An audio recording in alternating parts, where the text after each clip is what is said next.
जय हिंद दोस्तों। उत्तर प्रदेश में भीम आर्मी चीफ चंद्रशेखर आजाद ने अपने एक फैसले से, अपने एक ऐलान से उत्तर प्रदेश में बवाल खड़ा कर दिया है। जी हां दोस्तों, उन्होंने ऐलान क्या कर दिया कि वो 50 सीटों पर उत्तर प्रदेश में 27 के विधानसभा चुनाव में चुनाव लड़ेंगे। दोस्तों, उनके समर्थकों के तरफ से ये कहा जा रहा है कि नहीं, और काफी सीटों पर चंद्रशेखर चुनाव लड़े। वहीं दोस्तों, इस ऐलान से इंडिया अलायंस के नेताओं में भी खलबली मची है, बीजेपी भी सत्ते में आई है और बहन मायावती जी की भी हालत खराब हुई है चंद्रशेखर के इस ऐलान से कि वो 50 सीटों पर उत्तर प्रदेश में 27 के विधानसभा चुनाव में चुनाव लड़ने जा रहे हैं। अब दोस्तों, उनके समर्थकों की तरफ से यह कहा जा रहा है कि और भी सीटों पर चंद्रशेखर चुनाव लड़े।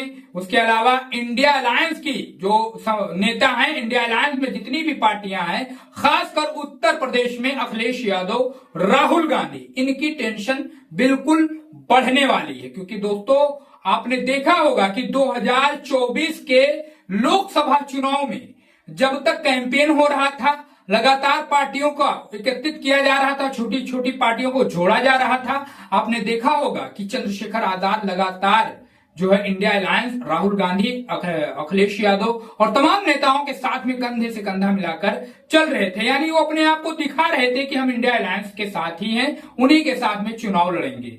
लेकिन दोस्तों, आपने देखा कि जब टिकट वितरण का टाइम आया, सीटों के बंटवारे का टाइम आया उत्तर प्रदेश में, तो चंद्रशेखर से इंडिया अलायंस के नेताओं ने, ना ही राहुल गांधी और ना ही अखिलेश यादव ने, किसी ने भी कोई बात नहीं की और ना ही उनको बुलाकर इस संदर्भ में चंद्रशेखर से कुछ पूछा गया कि आपको भी कुछ चाहिए या नहीं। लेकिन दोस्तों, चंद्रशेखर ने अपने बलबूते पर खुद चुनाव मैदान में उतरे और वो नगीना से जबरदस्त अंदाज में चुनाव भी जीते। 2-3 प्रत्याशियों को उन्होंने और भी चुनावी मैदान में उतारा। वो 3 प्रत्याशी दोस्तों बीजेपी के प्रत्याशियों पर भारी पड़ते हुए दिखाई दिए। यानी बीएसपी के प्रत्याशियों पर ये चंद्रशेखर के प्रत्याशी भारी पड़ते हुए दिखाई दिए। यानी मायावती जी ने जो प्रत्याशी उतारा था, उनसे ज्यादा वोटे ये प्रत्याशी चंद्रशेखर के लेकर आए। लेकिन दोस्तों, अब 27 के विधानसभा चुनाव में उत्तर प्रदेश में चंद्रशेखर आजाद सतर्क नजर आ रहे हैं।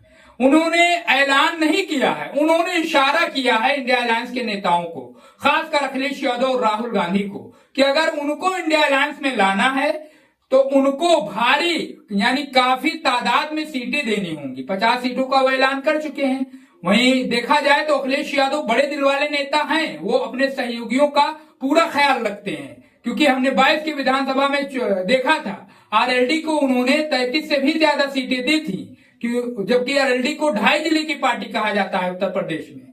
तो उस हिसाब से देखा जाए तो अखिलेश यादव बड़े दिल वाले हैं, अपने सहयोगियों का वो पूरा ख्याल रखते हैं। तो इसी का जो है, इसी के हिसाब से चंद्रशेखर ने इशारा कर दिया है कि अगर आप हमें इंडिया अलायंस में लाना चाहते हैं, हमें साथ में रखना चाहते हैं 27 में, तो दोस्तों चंद्रशेखर को इतनी सीटें देनी ही होंगी इंडिया अलायंस को। अब दोस्तों, इस पर आप अपनी राय बताइए। चंद्रशेखर ने ये काम सही किया है, गलत किया है?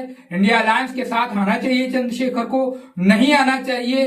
अखिलेश यादव को कितनी सीटें देनी चाहिए चंद्रशेखर भीम आर्मी को? अपनी राय हमें कमेंट बॉक्स में जरूर बताइए। चैनल को जरूर सब्सक्राइब करके वीडियो को शेयर करें।